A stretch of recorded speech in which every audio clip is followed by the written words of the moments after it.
Hello guys, അപ്പോൾ പറമ്പിലും ടെറസിലും ഒക്കെ പിടിച്ച് കിടക്കുന്ന കോവയ്ക്ക് എല്ലാം എടുത്തുകൊണ്ട് പോയോ. നമുക്ക് പെട്ടെന്നൊരു കോവയ്ക്ക ഫ്രൈ ഉണ്ടാക്കാം. തമ്മിലിൽ കണ്ടതുപോലെ തന്നെ 1 ടീസ്പൂൺ ഓയിൽ മതി കേട്ടോ. ഞാൻ ചുമ്മാ പറഞ്ഞൊന്നുമല്ല. ആദ്യം തന്നെ കോവയ്ക്ക് നമുക്ക് എങ്ങനെയാണ് ഇഷ്ടമുള്ളതെന്ന് വെച്ചാൽ കട്ട് ചെയ്തെടുക്കുക. റൗണ്ടായിട്ട് കട്ട് ചെയ്യണമെങ്കിൽ കട്ട് ചെയ്യാം, ഇങ്ങനെ നീളത്തിൽ കട്ട് ചെയ്യേണ്ടവർക്ക് അങ്ങനെയാവാം. അപ്പം ഞാൻ നീളത്തിലാണ് കട്ട് ചെയ്തിരിക്കുന്നത്. ഇനി നമുക്ക് അത് കുറച്ച് വെള്ളത്തിൽ ഒന്ന് വേവിച്ചെടുക്കണം. അതിലേക്ക് കുറച്ച് വെളുത്തുള്ളി, സവോള, പച്ചമുളക്, ഞാൻ പറഞ്ഞ ഒരൊറ്റ സ്പൂൺ വെളിച്ചെണ്ണ. ഇത് സത്യം കേട്ടോ. ഇത് നിങ്ങൾ വീഡിയോ ത്രൂ ഔട്ട് കാണുമ്പോൾ നിങ്ങൾക്ക് മനസ്സിലാവും. പൊതിച്ചോറിൻ്റെയും നമ്മുടെ ചട്ടിച്ചോറിൻ്റെയും സാദാ ചോറിൻ്റെയൊക്കെ കൂടെ കഴിക്കാൻ വളരെ ടേസ്റ്റുള്ളൊരു ഐറ്റമാണ്. ഇനി നമുക്കിതിലേക്ക് കുറച്ച് മഞ്ഞൾപ്പൊടി ചേർത്ത് കൊടുക്കാം. ഇത് നന്നായിട്ടൊന്ന് വഴറ്റിയെടുക്കാം. ഞാൻ വെള്ളം ചേർത്ത് കുറേ വേവിക്കുന്നില്ല, വഴറ്റിയേ ഞാൻ വേവിക്കുന്നുള്ളൂ. വെള്ളം ചേർത്ത് വേവിക്കേണ്ടവർക്ക് പെട്ടെന്ന് വേവിക്കാം. പക്ഷേ ആ ഒരു ക്രിസ്പിനെസ് കാണത്തില്ല കോവയ്ക്ക്. കോവയ്ക്ക് ഭയങ്കരമായിട്ട് സോഫ്റ്റായി പോവും വെള്ളം കൂടുതൽ ചേർത്ത് വേവിച്ചാൽ. ഇനി നമുക്കിതൊന്ന് അടച്ചു വെച്ച് വേവിക്കാം. പിന്നെ കോവയ്ക്കയിൽ തന്നെ കുറച്ച് വെള്ളമൊക്കെ ഉണ്ടാവും. ഇനി ഞാൻ കുറച്ച് കറിവേപ്പില ഇട്ട് കൊടുക്കുന്നുണ്ട്. നമ്മൾ പൊടികളായിട്ട് ആദ്യം മഞ്ഞൾപ്പൊടി ഇട്ടിരുന്നു.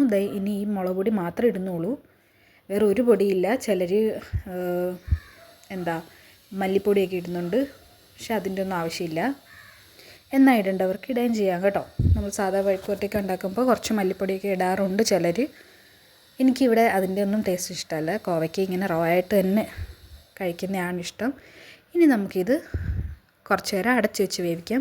സിമ്മിൽ തന്നെ ഇടാൻ ശ്രദ്ധിക്കുക കേട്ടോ. ഹൈ ഫ്ലെയിമിൽ വെച്ച് വേവിക്കേണ്ട, കോവയ്ക്ക കരിഞ്ഞു പോവും.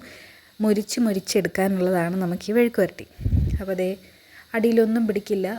നന്നായിട്ട് സോട്ട് ചെയ്ത് കൊടുക്കുക. എണ്ണ ഇടയ്ക്ക് ഒഴിക്കേണ്ട കാര്യമില്ല. കോവയ്ക്കയിൽ തന്നെ ഞാൻ പറഞ്ഞ പോലെ ഒരു മോയ്സ്ചർ കണ്ടൻറ്റ് ഉണ്ട്. ഇനി നമ്മൾ വീണ്ടും അടച്ചു വെച്ച് വേവിക്കാം. ഇടയ്ക്ക് ഒന്ന് തുറന്ന് നോക്കുക, വീണ്ടും ഇളക്കി കൊടുക്കുക. പിന്നെ ഇതിൽ ഉപ്പ് നിങ്ങൾ ശ്രദ്ധിക്കണം. ഞാൻ ഇതിൽ ഉപ്പിൻ്റെ വീഡിയോ ഇടയ്ക്ക് എന്തോ എടുത്തിട്ടുള്ളൂ. നിങ്ങൾ ആവശ്യത്തിന് ഉപ്പൊക്കെ ഇട്ട് കൊടുക്കുക കേട്ടോ. ഇന്നിവിടെ എല്ലാവർക്കും കോവയ്ക്ക ഫ്രൈ ആണ്.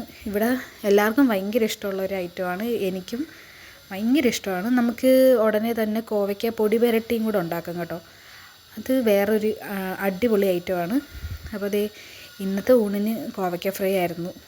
കണ്ടോ, ഇന്നത്തെ ഊണ് ഇത്രയൊക്കെ ആയിരുന്നു. അപ്പോൾ വീഡിയോ എല്ലാവർക്കും ഇഷ്ടമായി എന്ന് വിചാരിക്കുന്നു. എല്ലാവരും അക്കൗണ്ടൊന്ന് ഫോളോ ചെയ്യുക, സബ്സ്ക്രൈബ് ചെയ്യുക, വീഡിയോസ് ലൈക്ക് ചെയ്യുക. Thank you.